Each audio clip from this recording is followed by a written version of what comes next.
3।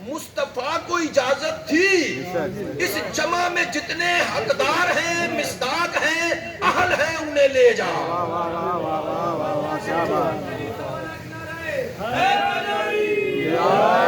سلامت رہے. خدا نے کہا میں نے جمع استعمال کر کے بتایا. آیت میں گنجائش ہے، مصداق میں نہیں ہے.